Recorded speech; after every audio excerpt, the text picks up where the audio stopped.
70% success rate लेने के लिए जो आईवीएफ का सेकंड प्रोसेस होता है, यानी कि फीमेल की ओवरीज को स्टिमुलेट करना, उसके अंदर क्या पैरामीटर्स को रखना चाहिए मलहूज़े खातिर कि हमें ओवरीज बेहतर स्टिमुलेट हों और वो हमें अच्छी क्वालिटी के एग्स देते हैं। अच्छा, अब हमारे पास जो पेशेंट आईवीएफ करवाने आते हैं वो डिफरेंट होते हैं।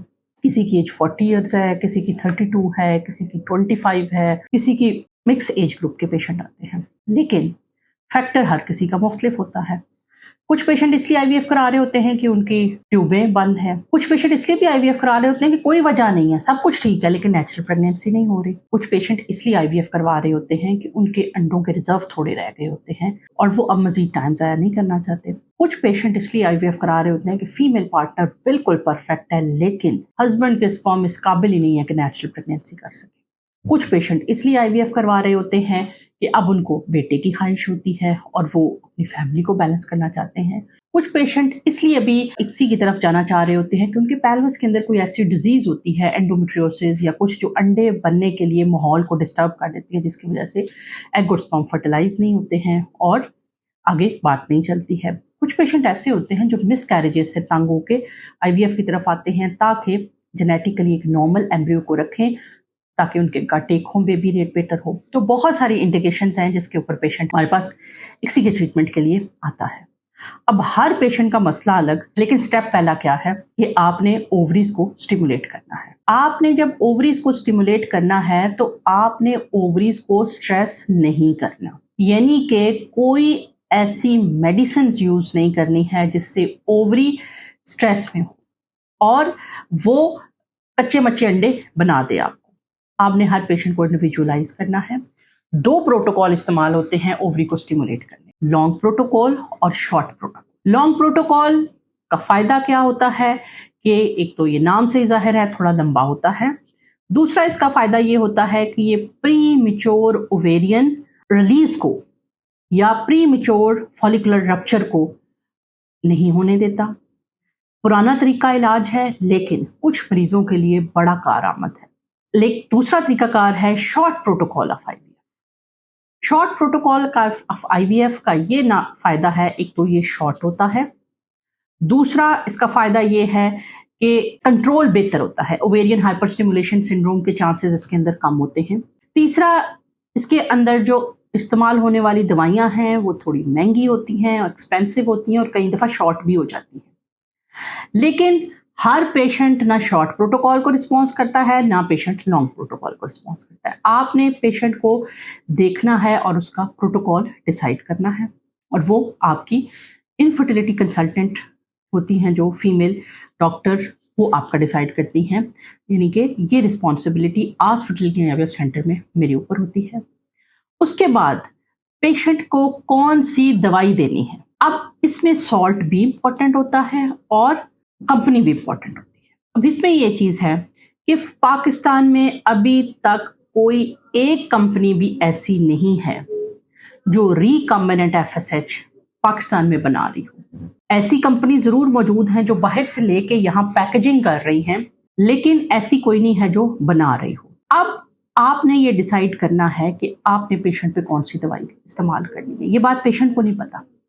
अब एक दवाई जो बनी जो है जर्मनी के अंदर, उसका रॉ टैंक पाकिस्तान में आया, आने के बाद वो पैक यहाँ पे हुई या फिर उसकी जो पैकिंग है वो पाकिस्तान में हुई, डेफिनेटली उसकी कीमत कम होगी। क्यों? क्योंकि कॉस्ट कम आई ना उसके ऊपर, उसकी पैकेजिंग हर चीज़ यहाँ पे हुई, लेकिन उसकी क्वालिटी डाउन जाएगी। वजह उसके अंदर हार्मोन है।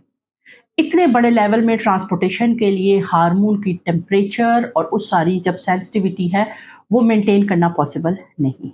हमारी कोशिश ये होती है कि हमारे सेंटर में जो भी पेशेंट आए हम उसको एक्सपेंसिव मेडिसिन यूज़ कर लें, वो मेडिसिन जो बाहर बनी वहीं पैक हुई और कंट्रोल टेम्परेचर के साथ हमारे तक पहुंच गई। उसमें भी हमें थोड़ा सा डाउट होता है कि कहीं कोई खुदा ना खासा ट्रांसपोर्टेशन के दौरान, जैसे कई दफ़ा पाकिस्तान में अगर एलसी बंद हो जाती है, ब्लैक में मेडिसिन आ रही होती हैं, तो हमने ये देखा कि मेडिसिन का उतना अच्छा रिजल्ट नहीं आता। तो हम रिलायबल सोर्सेज यूज़ करते हैं, महंगी दवाइयाँ यूज़ करते हैं, ताकि महंगी सॉल्ट यूज़ करते हैं, महंगे ब्रांड यूज़ करते हैं और अच्छी क्वालिटी की दवाई इस्तेमाल करते हैं ताकि पेशेंट में इफ़ेक्ट्स प्रोमिनेंट हो और साइड इफेक्ट्स कम से कम हो, और हमें जो अंडे मिले वो अच्छी क्वालिटी के मिले, ताकि हमारी लैब टीम जब उसके ऊपर काम करे तो वो हमें ज़्यादा एम्ब्रियो दे सके। अब सेंटर्स के अंदर जो पाकिस्तान में काम कर रहे हैं उसमें देखा ये गया है कि सबसे ज़्यादा जो पेशेंट के साथ आप यूँ कर लें कि मेल प्रैक्टिसिंग होती है, वो यहाँ पे होती है। एक तो आपकी दवाई आपके मुताबिक नहीं होती है, दूसरा वो मेडिसिन अच्छी क्वालिटी की नहीं होती है, और तीसरा जब दवाई आपको दी जाती है तो आपको उसके इस्तेमाल करने का तरीका, टेम्परेचर, वो चीज़ें नहीं प्रॉपर से समझाई जाती, और बाज़ औक़ात तो मैंने देखा है इवन प्रोटोकॉल ही आपके लिए सही इस्तेमाल नहीं हो रहा होता। अच्छा, अब हम क्या करते हैं, अपने हर पेशेंट को का प्रोटोकॉल बना के उसको अपने पास रजिस्टर करते हैं। हमारी स्टाफ इसके लिए होती हैं जो कि पेशेंट को डेली बेसिस पे इंजेक्शंस लगाती हैं। अगर उनको घर देती हैं तो वो वीडियो बना के हर चीज़ उनको समझा के भेजती हैं, ताकि पेशेंट वो इंजेक्शन प्रॉपर से लगाए और टाइम से लगाए, और इस सारे प्रोसेस में ओवरी के ऊपर कोई स्ट्रेस ना हो और ओवरी अच्छी क्वालिटी के अंडे निकाले। ओवरी को जब हम ये मेडिसिन लगा रहे होते हैं तो उस दौरान हम मॉनिटर करते रहते हैं। 2 दफ़ा से 3 दफ़ा आपको हमारे पास आना पड़ता है। पेशेंट पीरियड्स के डे 2 पे आता है जिस दिन प्रोटोकॉल स्टार्ट होता है। कई दफ़ा पेशेंट हमारे पास पीरियड्स के डे 8 पे आता है, जब हम नंबर ऑफ फॉलिकल, कैसा ओवरी रिस्पॉन्स कर रही है, मज़ीद कोई इंजेक्शन ऐड तो नहीं करना, कोई कम तो नहीं करना, उस पे देखते हैं।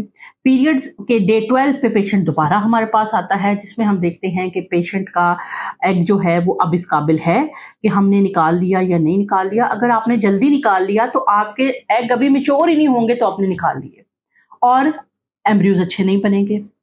अगर वो टाइम से लेट कर दिए तो वो बॉडी में ही रिलीज हो जाएंगे, हमें मिलेंगे नहीं। तो ये जो कंट्रोल्ड ओवेरियन स्टिमुलेशन होती है, ये पहला स्टेप्स होती है आईवीएफ की एक्सीलेंस का। प्रोटोकॉल वो जो आपको सूट करे, दवाई वो जिसके इफेक्ट्स मैक्सिमम, साइड इफेक्ट्स कम से कम, और वो साइट या अंडे की क्वालिटी हाईएस्ट हो। इसके अलावा फिर हम क्या करते हैं कि हर टीवीएस की जो स्कैनिंग होती है वो हमारी आईवीएफ की एक्सपर्ट रेडियोलॉजिस्ट या मैं खुद कर रही होती हूँ, और हम जो ट्रिगर का इंजेक्शन है वो फाइनली मैंने खुद डिसाइड करना होता है कि आज इस पेशेंट को ट्रिगर लग जाना चाहिए, आज इसके अंडे का साइज मैच्योर है और हम 2 दिन बाद इन अंडों को निकाल सकते हैं, ताकि ना तो हम अंडे बॉडी से जल्दी निकालें और ना ही हम अंडे बॉडी से लेट निकालें। और तीसरी इंपॉर्टेंट चीज़ ये है कि हम इस दौरान पेशेंट को गाइड कर देते हैं कि आपस में रिलेशनशिप ना करें 9वें दिन के बाद, ताकि एग बॉडी में रिलीज ना हो। इसके अलावा हम पेशेंट को डाइट का बता देते हैं कि एल्ब्यूमिन प्रोटीन वाली डाइट ज़्यादा लें। मैं पेशेंट को यूजुअली कहती हूँ एग वाइट्स खाएं आप, तो पेशेंट समझते हैं शायद हमारे अंडे ज़्यादा बनेंगे, लेकिन उसका मकसद ये होता है कि एग वाइट के अंदर एक प्रोटीन होती है एल्ब्यूमिन, वो आपके ब्लड लेवल में अगर ज़्यादा होती है तो अंडे निकालने के बाद पेशेंट की जो वो है स्वेलिंग नहीं होती है, क्योंकि एल्ब्यूमिन पूरी होती है।